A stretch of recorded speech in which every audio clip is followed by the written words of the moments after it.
오늘은 사도행전 14장을 강의하려고 합니다. 14장은 사도 바울의 1차 전도 여행 중에 있었던 사건들을 기록하고 있습니다.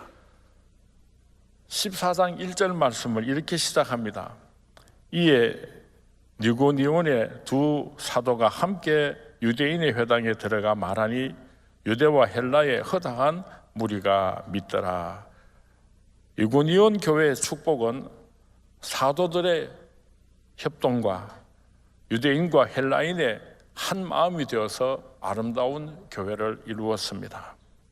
사도들의 협동이 바울과 바나바가 서로 사랑하고 섬길 때에 놀라운 부흥의 역사가 일어났던 것을 성경 말씀에 기록하고 있습니다. 우리 선문교회에 많은 동력자들이 있습니다.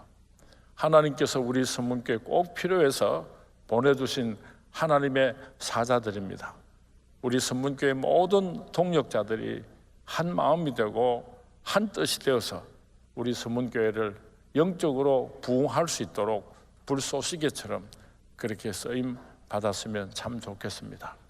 이고니온 교회의 부흥은 헬라파 사람들과 유대파 사람들이 서로 사랑하고 섬김으로부터 이루어졌습니다. 우리 교회 안에 가난한 사람, 부유한 사람, 오래된 사람, 예수 믿은 지 얼마 되지 않는 사람, 또 여러 계층의 우리 선문교회 성도님들이 서로 사랑하고 섬김으로 아름다운 교회를 만들어 갈 수 있게 되기를 바랍니다.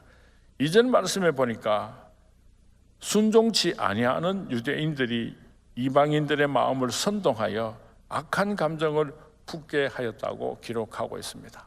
많은 사람들이 선포되는 말씀을 통해서 큰 은혜를 받고 교회가 부흥했지만은 그 가운데는 이 하나님의 말씀을 거부하고 방해하는 존재들도 있었다고 성경 말씀에 기록하고 있습니다.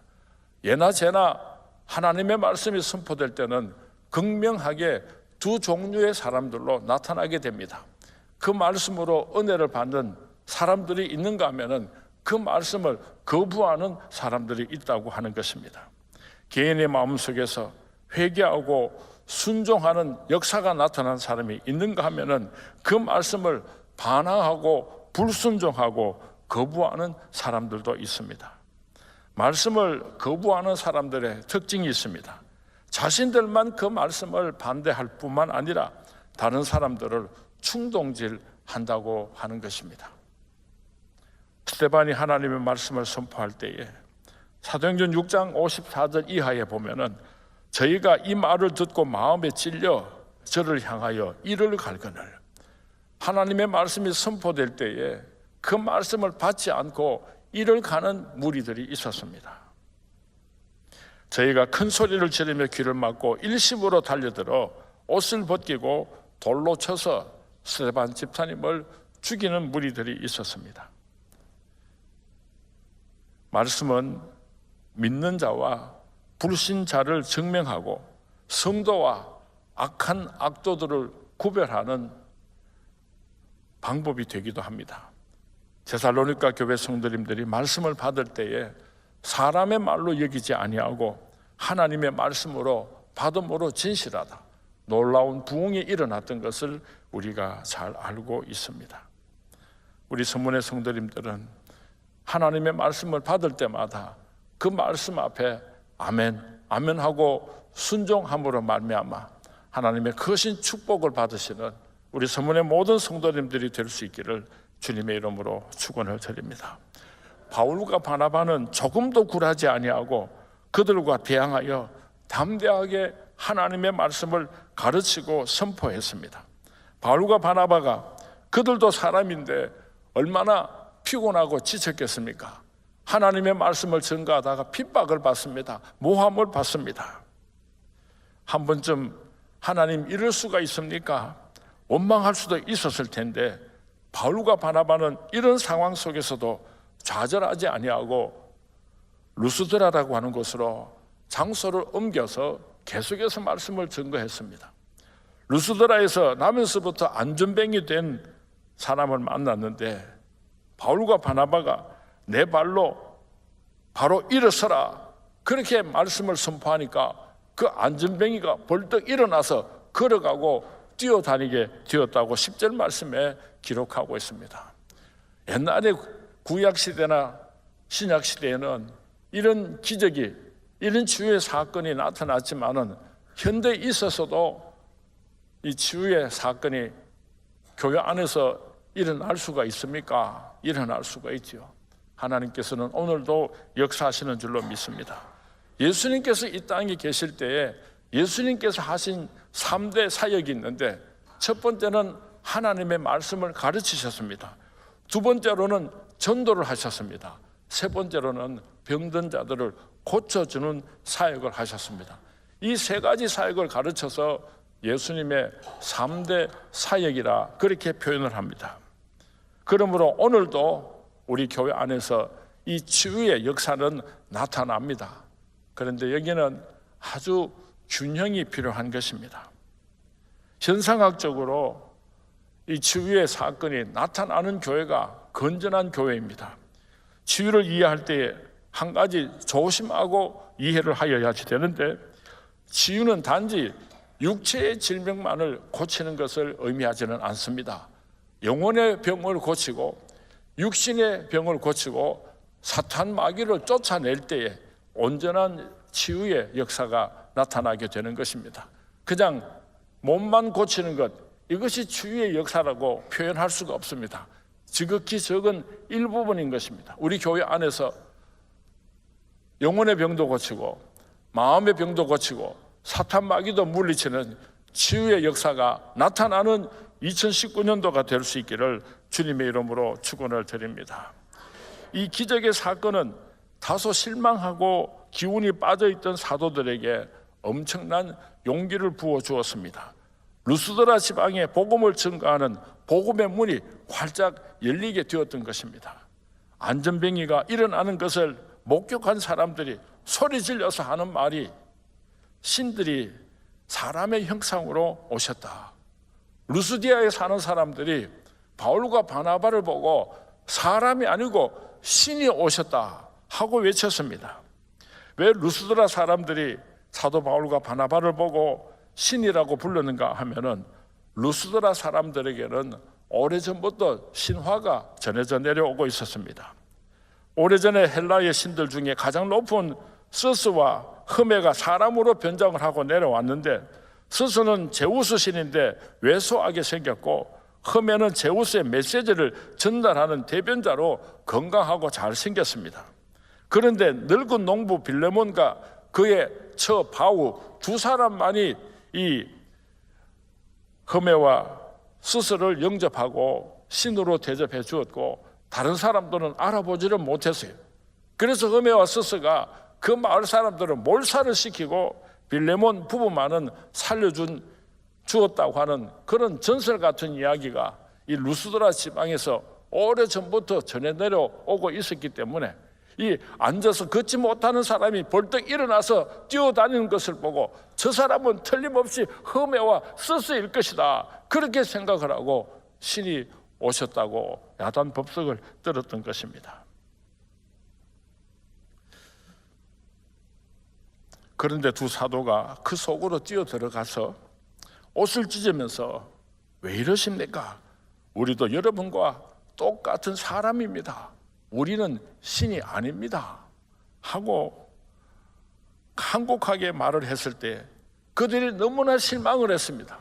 신이 찾아왔다고 그렇게 좋아했는데 아니라고 하니까 얼마나 실망을 했던지 사도 바울을 두들겨 팼습니다. 얼마나 두들겨 팼던지 거진 다 죽을 지경이 되어서 바깥으로 버렸습니다.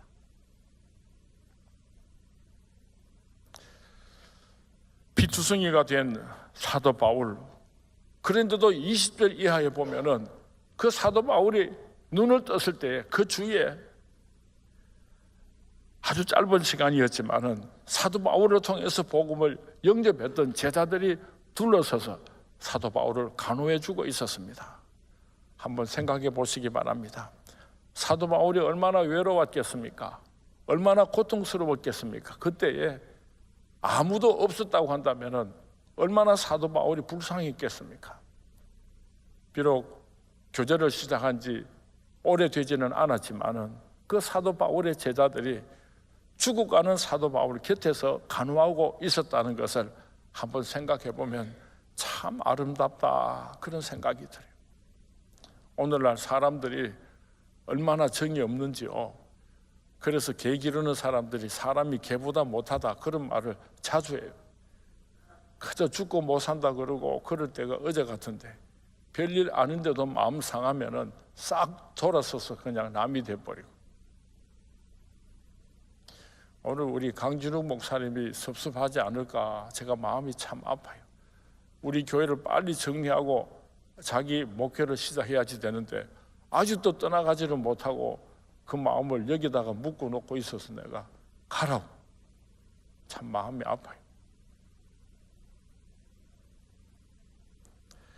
눈을 뜬 사도 바울에게 그들의 사랑하는 제자들이 둘러서 있을 때요, 얼마나 고마웠겠습니까? 이들마저 없었다면 사도 바울이 얼마나 외로웠겠습니까? 죽었는 줄 알았던 사도 바울이 기적적으로 일어났습니다. 이제는 좀 쉴 수도 있고, 이제는 좀 돌아갈 수도 있고, 그래도 아무도 욕하는 사람이 없을 텐데, 이 사도 바울은 일어나자마자 다시 루스드라 성에 들어가서 다음날 바나바와 함께 더베라고 하는 것으로 복음을 전가하러 갔다고 성경 말씀에 기록하고 있습니다. 참 지독하죠. 복음을 전가하다가 그렇게 힘들고 어려운 일들이 끊임없이 가로막고 있어도, 그렇게 죽도록 매를 맞았어도 그 전도자의 길을 멈추지 않고 또다시 걸어가는 사도 바울을 우리가 한번 생각해 보았으면 좋겠습니다. 2019년도를 시작하면서 오늘 제가 첫 금요 기도회에 여러분을 위로하고 복 주는 설교를 했으면 참 좋겠는데, 사도행전을 강의하다가 보니까 오늘 이 사도 바울이 복음을 향한 그 열정을, 사명감을 전하지 않을 수가 없습니다. 도대체 무엇이 사도 바울을 이렇게 복음에 미친 자로 만들었는가? 전도자 바울이 가는 길을 누가 막을 수가 있겠습니까? 부름받아 나서니 몸 어디든지 가오리다. 우리 1절만 한번 찬양합니다. 부름받아 나서니 몸 어디든지 가오리다. 괴로우나 즐거우나 주만 따라가오리니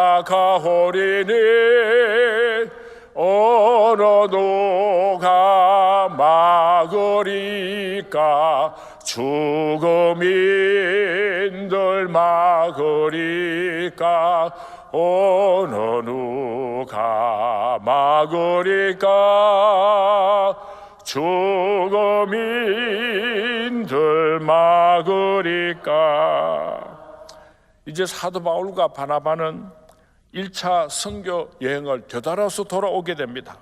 루스드라, 이고니온, 비시비아, 안디옥, 밤빌리아, 버가, 아딜리아를 둘러서 다시 한번 성도들에게 너희에게 환난과 핍박이 올지라도 마음을 굳건히 하고 그 신앙을 지키라고 권면을 하고, 환난과 핍박 속에서도 승리하기를 당부하고 안디옥 교회로 돌아와서 그리운 성도들에게 1차 선교 여행에서 있었던 일들을 보고하는 내용을 오늘 사도행전 14장에 기록해 놓고 있습니다.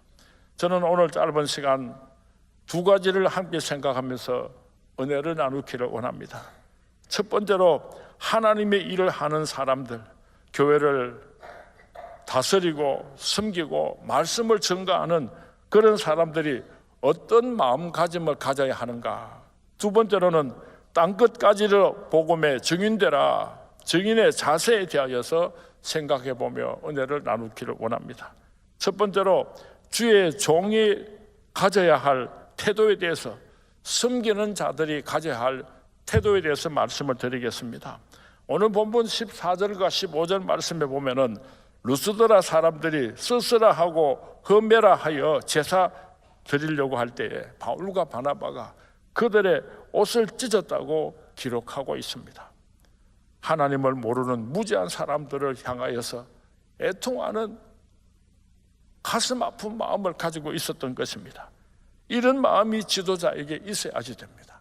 옷을 찢고 가슴을 치는 그런 목사, 장로, 집사, 권사, 우리 서문교회 성도님들이 될 수 있기를 주님의 이름으로 부탁을 드립니다. 지옥불로 가는 사람들을 보니까 애통해서 견딜 수가 없어서 우리 가슴을 치며 옷을 찢는 그런 간절함이 우리 서문교회 지도자들에게 있기를 주님의 이름으로 부탁을 드립니다.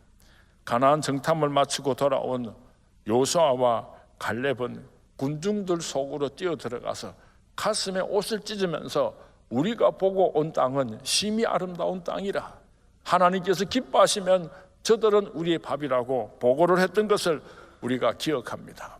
우리 서문교회 지도자들은, 우리 서문교회에 섬기는 자들은 가슴에 옷을 찢고 그 군중 속으로 뛰어들어가야지 돼요. 세상에는 말꾼이 있습니다. 무슨 일이 있으면 말만 잘하고, 두 번째는 구경꾼이 있습니다. 가만히 서서 구경만 하죠. 세 번째는 일꾼이 있습니다. 그 속에 뛰어들어가서 자기 몸을 던지고 헌신하고 하나님의 사명을 감당하는 사람이 있는 것입니다. 하나님의 아들 예수님께서는 이 세상에 오실 때에 사람의 몸을 입고 이 땅으로 들어오셨습니다. 우리 서문교회에 섬기는 사람들은 구경하는 사람이나 말꾼이 아니라 힘들고 어려운 그 속으로 뛰어 들어갈 수 있게 되기를 주님의 이름으로 부탁을 드립니다. 옷을 벗고 체면을 버리고 자존심을 버리고 위선의 껍데기를 버리고 하나님께서 주신 사명의 그 한가운데로 뛰어 들어가야 하는 것입니다. 병자들 속으로 뛰어 들어가야 하고 이웃 속으로 뛰어 들어가야 하는 것입니다. 불 속에라도 들어가서, 불 속에라도 들어가서 세상에 널리 전하리 주의 사랑을. 2019년도 우리 소망 찬양대 고문 장로님이 박인학 장로님입니다. 그래서 첫 찬양을 드릴 때 오셔서 직접 참여하고 곡중 솔로도 해주셔서 얼마나 감사한지 모르겠습니다. 우리 서문교회 많은 부서들이 있습니다. 그 부서에서 일꾼들이 있습니다. 그 일꾼들은 팔을 걷어붙이고 그 속에 뛰어들어가서 헌신하는 일꾼들이, 그런 종들이 되어주시기를 주님의 이름으로 부탁을 드립니다. 조지 워싱턴 대통령이 중2일 때, 장교로 있을 때요, 한 번은 막사 안으로 이렇게 걸어 들어가고 있는데 사병들이 전봇대를 세우고 있었어요. 여러 사람이 전봇대를 세우는데 세워질 듯 말 듯 하다가 또 쓰러지고, 그러면 장교가 옆에서 한참 기다리고 있다가 사람들이 힘을 좀 모으면 다시 호루라기를 보면서 호령을 하면 또 막 세워질 듯 하다가 또 힘이 조금 부족해서 또 쓰러지고, 그런데 그 장교는 계속해서 명령만 하고 옆에서 지켜보고만 있었어요. 그랬더니 그때 이 조지 워싱턴, 그때 중2 시절인데요, 가던 길을 멈추고 쫓아가서 그 사병들하고 같이 그 전봇대를 세우는 일을 도와줬어요. 한 사람을 더 붙이니까 그래서 그 전봇대를 세울 수 있게 되었어요. 그때 이 조지 워싱턴이 일평생에 좌우명을 가지게 되는데 그게 무엇인가 하면요, 내가 먼저라고 하는 것입니다. 무슨 일을 할 때든지 남에게 시키려고 하지 않고 내가 먼저 이 정신을 가지고 이 미국의 조지 워싱턴이 대통령이 될 수 있었다고 그는 고백을 했습니다. 우리 서문교회는 목사님들, 전도사님들, 장로님들, 권사님들, 각 부서의 회장들, 총무들, 하여튼 누구든지 간에 섬기는 자리에 있는 사람은 누구를 시키려고 하지 말고 불 속에라도 뛰어 들어가는 것입니다. 내가 먼저. 세 번째로, 나도 여러분과 똑같은 사람의 성정을 가진 사람입니다 하고 소리를 질렀습니다. 나도 사람이라고 하는 것을 우리가 잊어서는 안 됩니다. 헤롯 왕이 왜 벌레에게 먹혀서 죽었습니까? 자기가 신이라고 교만을 떨다가 그렇게 벌레에게 먹혀서 죽었습니다. 왜 초대 왕 사울 왕이 하나님으로부터 버림을 받고 말았습니까? 교만해서 하나님을 대신하려고 하다가 버림받은 것을 우리가 잘 알고 있습니다. 나를 잊으면 실족하고 교만하면 우상화가 되기 쉽습니다. 우리는 조그마한 일을 해놓고 이거 내가 했다 하면서 그것을 자랑하고 그것을 자꾸만 다른 사람들 앞에서 나타내려고 하다가 하나님의 영광을 도둑질하고 교만한 죄를 저지를 때가 얼마나 많습니까? 이거 내가 했다. 조심해야지. 특별히 목사가 얼마나 조심해야지 되는지 몰라요. 우리 교회에서 선한 일을 하게 되면은 신문사에서 취재를 하러 옵니다. 선문께서 이런 귀한 일을 하시는데 취재를 하러 옵니다. 그러면은 그 신문 기자가 목사인 나오고 인터뷰를 하려고 해요. 내가 한 게 아무것도 없잖아요. 그래서 담당 장로님하고 담당 권사님하고 또 담당 집사님하고 앞장서서 일했던 사람들을 제 방에 불러서 차 한잔하고는 제가 한 것이 아니고 여기 계신 이분들이 그 일을 했습니다. 이분들하고 인터뷰하시기 바랍니다. 그렇게 인사하고 저는 제 방을 빠져나옵니다. 제가 담임 목사를 하다가 보니까 참 미안하고 죄송할 때는 우리 부목사님들이 죽으라고 고생을 했는데 모든 생색은 내가 낼 때가 있어요. 담임 목사라고. 얼마나 미안한지 몰라요. 우리가 늘 조심해야지 됩니다. 오늘 이 바울과 바나바가 그 루스드라 사람들에게 나는 신이 아닙니다. 나는 당신들과 똑같은 성정을 가진 사람입니다. 그렇게 말할 수 있었던 것처럼 모든 영광은 하나님께 돌려드리고 우리는 겸손해야지 됩니다.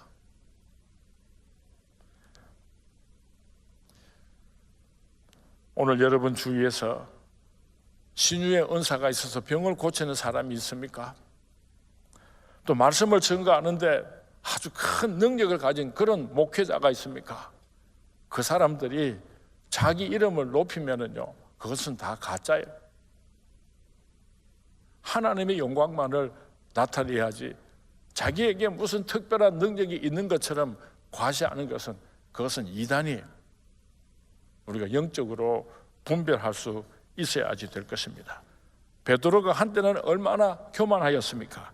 그러나 고넬료 집을 방문할 때에 고넬료가 베드로를 초대하고 발 앞에 엎드려서 절을 할 때요, 사도행전 10장 26절에 보면은 베드로가 이렇게 이르되 일어서라 나도 사람이라 하고, 베드로가 나도 사람이요 얼마나 겸손했습니까? 주의 일을 하다가 목사도 장로도 성도도 우상화되는 것을 늘 조심해야지 됩니다. 나도 당신과 똑같은 성정을 가진 사람입니다. 이것을 잊어서는 안 될 것입니다. 마태복음 7장 22절에서 23절 말씀에 그날에 많은 사람이 나더러 이르되 주여 주여 우리가 주의 이름으로 선지자 노릇하며 주의 이름으로 귀신을 쫓아내며 주의 이름으로 많은 권능을 행하지 아니하였나이까 하리니 그때 내가 그들에게 밝히 말하되 내가 너희를 도무지 알지 못하니 불법을 행하는 자들아 내게서 떠나가라 하리라. 두 번째로 복음을 증거하는 증인의 자세에 대해서 말씀을 드리겠습니다. 땅끝까지 이르러 복음의 증인으로 살아가는 삶은 어떻게 살아야 하는가? 어떤 경우에도 뒤돌아서든지 자포자기 해서는 안 됩니다. 매를 맞고 피투성이가 되고 어떠한 모함을 받는다고 할지라도 우리는 복음을 전도하는, 증거하는 일을 멈추어서는 안 되는 것입니다. 많은 신학자들이 사도 바울이 루스디아에서 돌을 맞아서 죽게 되는 그 현장에 제자들 가운데는 믿음의 아들 디모데가 함께 있었을 것이라고 추측을 합니다. 스데반 집사님의 순교 현장에서 사도 바울이 탄생하게 된 것처럼 바울의 장렬한 모습 속에서 믿음의 아들 디모데가 태어나게 되었던 것입니다. 여러분이 가정에서 예수를 위하여서 받는 핍박이 있을 때 여러분의 살아가는 아들, 딸들이 여러분을 보고 그 모습을 보고 여러분의 자녀들이 훌륭한 그리스도인으로 세워지게 될 것입니다. 내가 예수의 흔적을 가지게 될 때에 그것이 우리 자녀들에게 큰 축복이 될 것입니다. 기억할 수 있기를 바랍니다. 내가 주님을 사랑함으로 피투성이가 되고 박해를 받고 모함을 받을 때 나도 위대한 믿음의 아들을 얻게 된다고 하는 이 믿음을 가질 수 있게 되기를 주님의 이름으로 부탁을 드립니다.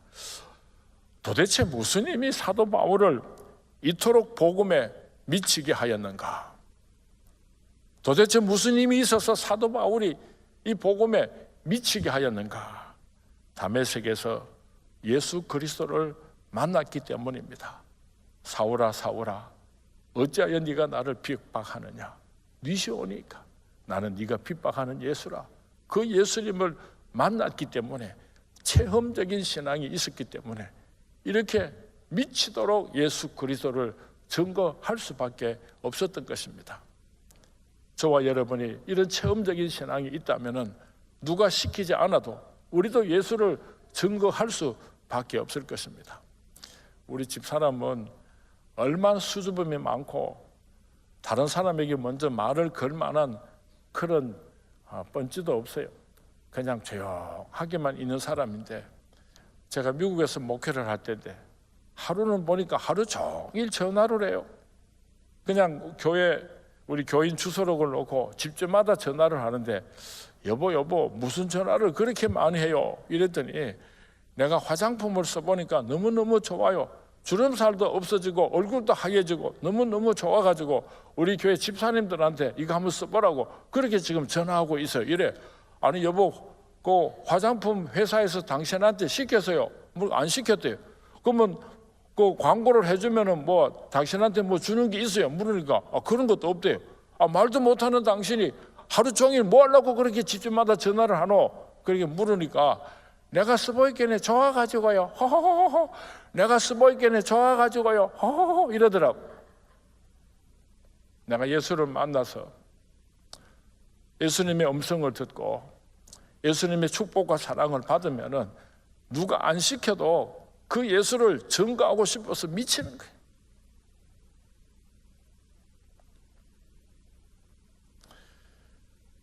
복음을 증거하는 증인의 자세 두 번째로는 갈라디아서 2장 20절 말씀입니다. 내가 그리스도와 함께 십자가에 못 박혔나니 그런즉 이제는 내가 사는 것이 아니요 오직 내 안에 그리스도께서 사시는 것이라. 이제 내가 육체 가운데 사는 것은 나를 사랑하사 나를 위하여 자기 자신을 버리신 하나님의 아들을 믿는 믿음 안에서 사는 것이라. 사도 바울은 다메섹에서 예수님을 만났을 때 옛사람은 이미 죽었습니다. 이제 나머지 삶은 자기 것이 아니라 예수님의 것이 된 것입니다. 그래서 예수를 위해서 살 수밖에 없었던 것입니다. 나의 열심으로는 주님 뜻대로 살 수가 없고 전도자의 삶을 살 수가 없습니다. 내가 죽고 내 안에 예수 그리스도께서 사심으로 우리는 증인의 삶을 살 수가 있는 것입니다. 이미 옛사람이 죽은 사도 바울이었지만은 그래도 복음자의 길을 복음을 증거하는 삶을 산다는 것이 얼마나 힘들고 어려웠는지 모릅니다. 그래서 사도 바울은 나는 날마다 죽노라 그랬어요. 왜 죽었습니까? 복음을 증거하는 삶을 살기 위하여서 자기 자신을 죽이고 하나님 뜻대로 살기 위하여서 나는 날마다 죽노라. 날마다 죽노라. 그래서 그는 복음을 증거하는 삶을 살 수가 있었던 것입니다. 내가 살았을 때에 나의 자존심이 살아있을 때에 나의 교만이 살아있을 때에 어떤 결과가 있었습니까? 얼마나 추잡한 삶을 살았습니까? 내가 날마다 죽을 때에, 날마다 죽을 때에 우리도 사도 바울과 같은 삶을 살 수가 있는 것입니다. 사랑하는 선문의 성도님, 2019년도를 살아가면서 날마다 나는 죽고 예수 안에서 살아가는 저와 여러분이 될 수 있기를 주님의 이름으로 축원을 드립니다. 사도 바울이 왜 복음을 이렇게 미치도록 증가하고 달려갔는가? 내가 복음을 전할지라도 자랑할 것이 없으면 내가 부득불할 일입니다. 만일 복음을 전하지 아니하면 내게 화가 있을 것이로다. 고린도전서 9장 16절 말씀입니다. 사도 바울에게 있어서 복음을 전가하는 것은 선택사항이 아니라 주님의 명령에 순종만 있었습니다. 그래서 일평생을 복음을 전가하는 삶을 살아갈 수밖에 없었던 것입니다. 열왕기하 6장에 보면은 이스라엘과 아람 군대가 전쟁이 있었습니다. 이스라엘 군대는 포로가 되어서 굶어 죽었는데 얼마나 비참했는가 하면은 어린 아이들을 잡아먹으면서 오늘은 앞집 아이를 잡아먹고 내일은 뒷집 아이를 잡아먹고 그러면서 그 목숨을 부지하고 있었습니다. 그 안에 나병 환자 4사람이 있었는데 이판사판이다. 우리가 여기 있어도 굶어서 죽을 것이고, 그러니까 아람 군대 가서 뭐 먹을 것이 있는가 한번 알아보자 하고는 아람 군대 진영으로 그렇게 숨어서 들어가게 되었습니다. 하나님께서 무시무시한 말바쁜 소리를 주셔가지고 아람 군대 사람들이 자중질환이 일어나서 자기들끼리 막 죽이고 해서 완전히 몰살을 당하고 말았어요. 4명의 나병 환자가 아람 진영에 들어가가지고 배 터지게 먹었어요. 얼마나 먹을 것이 많았겠습니까? 그리고 그들이 하는 말이 있습니다. 열왕기하 7장 9절 말씀입니다. 나병 환자들이 그 친구에게 서로 말하되 우리가 이렇게 해서는 아니 되겠도다. 오늘은 아름다운 소식이 있는 날이오늘 우리가 침묵하고 있도다. 만일 밝은 아침까지 기다리면 벌이 우리에게 미칠지니 이제 떠나 왕궁에 가서 알리자 하고, 우리만 이렇게 배불리 먹고 이 복된 소식을 저 이스라엘 백성들에게 전가하지 않으면 우리가 그 모든 죄값을 다 감당해야지 되는데 빨리 뛰어가서 저 아람 진영에 먹을 것이 많이 있다고 전하자. 그 내병 나병 환자가 그런 대화를 하는 장면을 열왕기하에 기록하고 있습니다. 우리가 사도 바울 못지않은 축복을 받았습니다. 우리에게도 사도 바울 못지않은 다메섹의 체험이 있지 않습니까? 그런데 왜 우리는 사도 바울처럼 살지를 못합니까? 바울과 바나바의 복음을 향한 열정을 2019년도를 시작하면서 우리 서문교회 성도님들이 함께 배울 수 있게 되기를 주님의 이름으로 축원을 드립니다. 옷을 찢으며 군중 속으로 뛰어 들어갔던 바울과 바나바처럼 우리도 복음을 들고 세상 속으로, 불 속으로 뛰어 들어가는 그런 삶을 살아가는 저와 여러분이 될 수 있기를 주님의 이름으로 축원을 드립니다. 나도 사람이라 쥐꼬리만큼 하나님 일을 감당하고 그거 자랑하는 것이 아니라 나도 사람입니다. 모든 영광은 하나님께 돌려드리는 겸손한 주의 종들이 될 수 있기를 주님의 이름으로 축원을 드립니다. 이제 오늘 주신 말씀을 생각하면서 2019년도에 우리가 어떤 삶을 살아야 할 것인가 하나님 앞에서 약속하면서 기도하는 시간을 가지도록 하겠습니다.